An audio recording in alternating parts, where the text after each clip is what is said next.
Hello mga kapatid, mapagpalang araw po sa atin lahat. Nandito na naman po si Malo de los Santos at para po magbigay po ng opinion or reaction po dito sa kay Anseng. At ipasisilip ko po sa inyo mga kapatid yung before and after. Yung after po ay alam nyo na yon kung ano po ang mga sinasabi ni Anseng, kung ano yung attitude ni Anseng.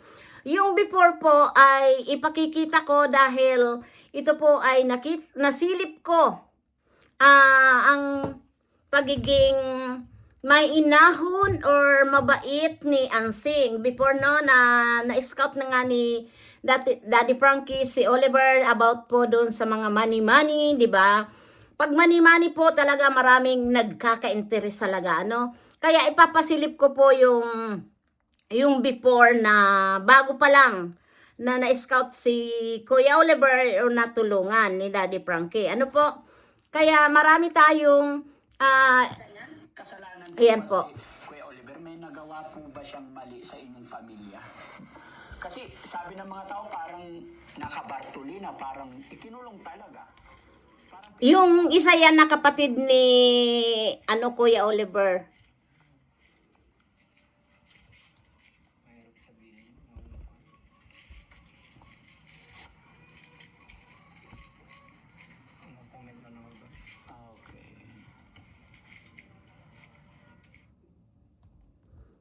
Ni Kuya Oliver tayo nung wala pang sakit. Siyempre, sa magkakapatid kasi, di ba? Halimbawa, 5 magkakapatid.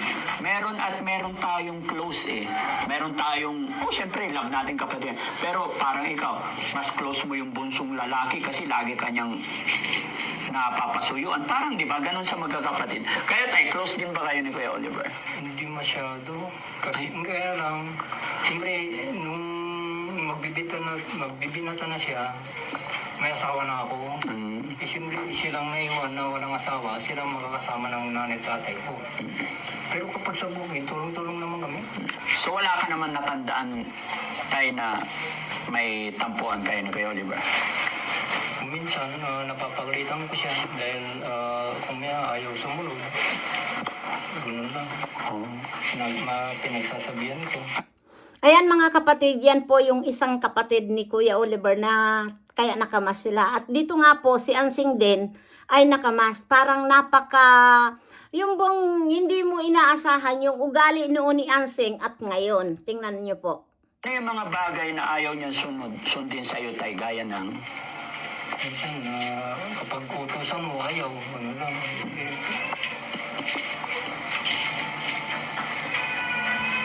Anong masasabi mo doon sa sinabi ng pinsan ninyo tay na kasi sa pera, hindi nyo po ba talaga kilala yun? No-comment ako doon dahil wala akong kilalang pinsang ganun. Nagulat po ako na ganun na po pala kalaki na umabot hanggang 100,000 yung pera niya. Na gustong ipigay. So, yun po ay hindi ko rin kukunin tayo na kumbaga talagang kasi ang panawagan ko is para kay Kuya Oliver.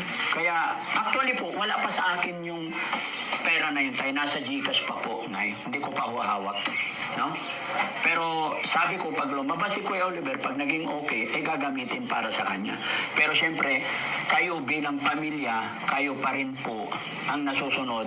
Pangalawa po, itong mga viewers natin, kaya nananawagan po ako nung na-receive ko po yung message ni Angelo na nagpapakilalang kamag-anak nyo daw, hindi lang natin alam kung nandito sa kapitbahay or what. Wala po akong idea talaga kung sino yun. Basta nagpakilala lang at ayon ang kanyang sinabi na ibigay ko daw sa inyo para matulungan ko rin daw kayo. Para sa kanya na lang po. Para sa kanya na.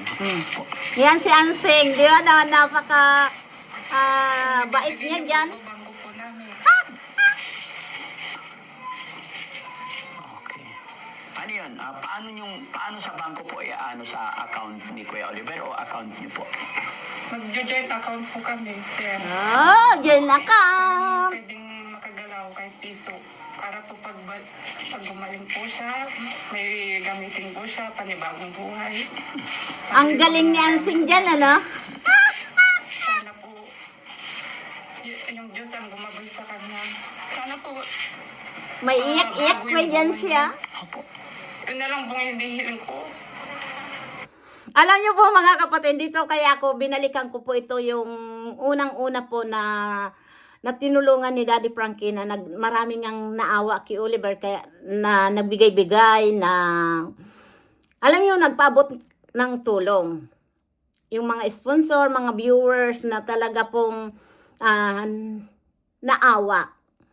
Ngayon po ay mayroon po nag-comment na kailangan daw yung pera ni Oliver ibigay sa mga kapatid. Ano, yung si Angelo ba yun? Ganon po. Ngayon, ito si Ansing, tinanong ni Daddy Frankie, kailangan daw i-bank account na lang. At siyempre daw, i-joint account daw siya or sila. May joint account pang nalala.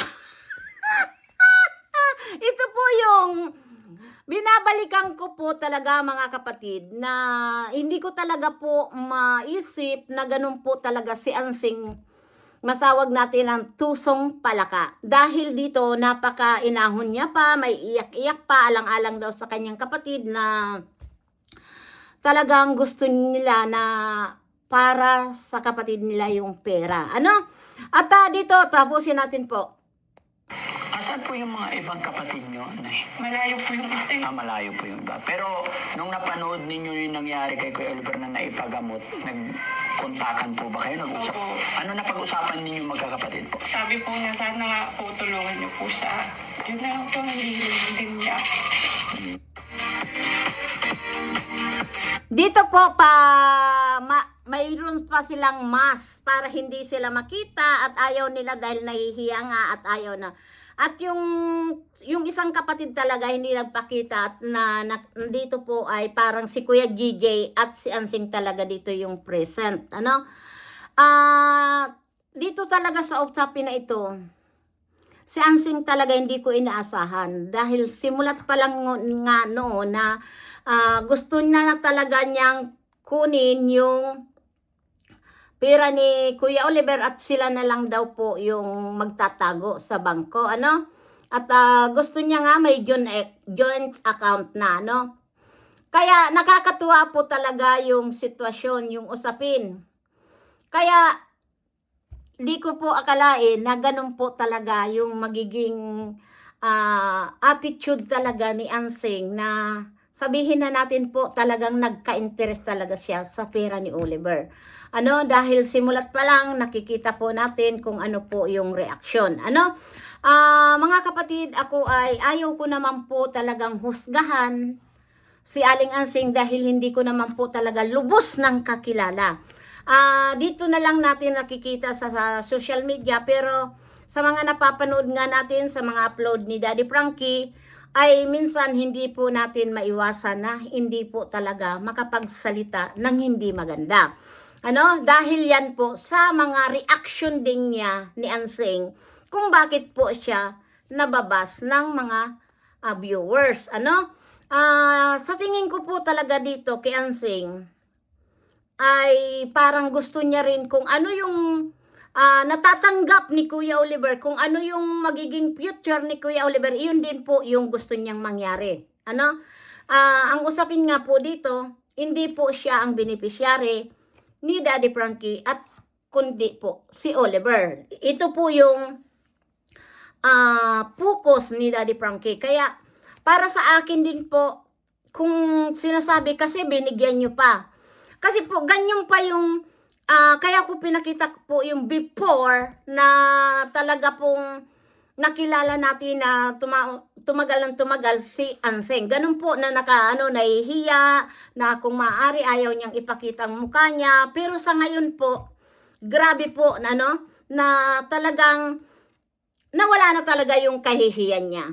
'Di ba po? Kaya tingnan natin ito po yung ngayon. Ano po? Ano sabi niya, Daddy Frankie? Sabi niya kasi kahapon, Diyan ako tuwang-tuwa. nagkuha ka daw ng ng hollow blocks. Oo, Daddy Frankie, kinuha ko to doon. Nakaka-disappoint. Lahat ng bagay, pakikisama ko talaga sa inyo, dahil gusto ko matuloy yung bahay ni Kuya Oliver. Pero yung ganitong nangyayari, nakakagalit po, nakakainis po, nakaka-disappoint. No? Pasensya na, Daddy Frankie, kung nagagalit ka eh. Akala ko kasi hindi mo na itutuloy eh. Hindi nakakatuwa, Nanay Ansing, nakakainis po. Nakabwisit, sa totoo lang. Kasi mula noon hanggang ngayon, nauunawaan ko yung mga hingi-hingi. Pero ito, Nanay Ansing, yung pagkuha, hindi na po talaga maganda. Hindi naman po ako madamot, pero hintayin mo na yung final decision. Tulad niyan, nagsabi sa akin si Purman, Daddy Frankie, order ako ng hollow blocks kasi nagkulang. Samantalang nung unang usapin, sinabi niya sa akin, okay na tong hollow blocks. Nagulat ako. Sabi niya sa akin, kinuha. Di ba? Sino nakakahiya din? Para hindi ka magalit, sulit ko na. Para hindi ka na magngawa-ngawa. Susulit ko talaga. Para tumigil ka lang na. Alam niyo po mga kapatid, dyan ako tuwang-tuwa kay Ansing, no? Yung ginawa niya na talagang ito yung sinasabi ko sa inyo na si Ansing talaga, ang dami nagsasabi na scripted. No, mga kapatid. Dahil talagang ugali talaga yan ni Ansing. Kaya nga pinakita ko sa inyo yung before na ugali ni Ansing na nakamas pa, nagtatago na ayaw niyang ipakita yung mukha niya dahil nahihiya. Ngayon, walang hiya. Pasensya na talaga, Ansing. Dahil talaga noon talaga grabe ang awa ko sa iyo dahil alam ko na sabi ko nga ang kulang sa kaalaman, kulang sa edukasyon ay nauunawaan ko po. Ayaw kong magmaliit na tao o mangyurak na tao, pero sa pinakita talaga po ni Ansing, grabe po talaga yung impact ng mga viewers na galit talaga. Kahit nga before noon na sa amin galit din po talaga ang mga viewers. Lalo ka na Madam Malu, pabida-bida ka rin. Bakit mo binigyan? Ganun po yung mga natanggap namin pong mga na si Daddy Frankie, naging sunod-sunuran. Bakit bawat sabihin ni Ansing nasusunod? Ito po sa next na aking video po, ipaliliwanag ko po na ang tungkol po dito sa naging sunod-sunuran si Daddy Frankie. Dahil yun po, maraming nagtatanong po. At sasagutin po natin yan dahil kahit papaano po naman si Daddy Frankie, nakakausap ko rin. At kami po na mga reactor niya, alam namin po yung talaga kung nasabi na si Daddy Frankie ay naging sunod-sunuran. See you my next vlog at hanggang dito na muna dahil ipaliliwanag ko po kung yung sinasabi nyo pong si Daddy Frankie ay naging sunod-sunuran. Sana po ay wag tayong masyadong mag-iisip ng hindi maganda kay Daddy Frankie dahil si Daddy Frankie po talaga napakabait. At yun nga, 'di ba, sumabog na. Ngayon po iyan po isa sa mga ipaliliwanag ko po dahil marami talaga pong nagtatanong kung bakit si Daddy Frankie ay naging sunod-sunuran. Hanggang dito na lang muna at abangan nyo po ang part 2 nito na ipakikita ko po kung bakit si Daddy Frankie ay sinasabi nyong naging sunod-sunuran. Po? At ito na rin po ay na-explain na rin ni Daddy Frankie sa inyo at uulitin ko po sa inyo.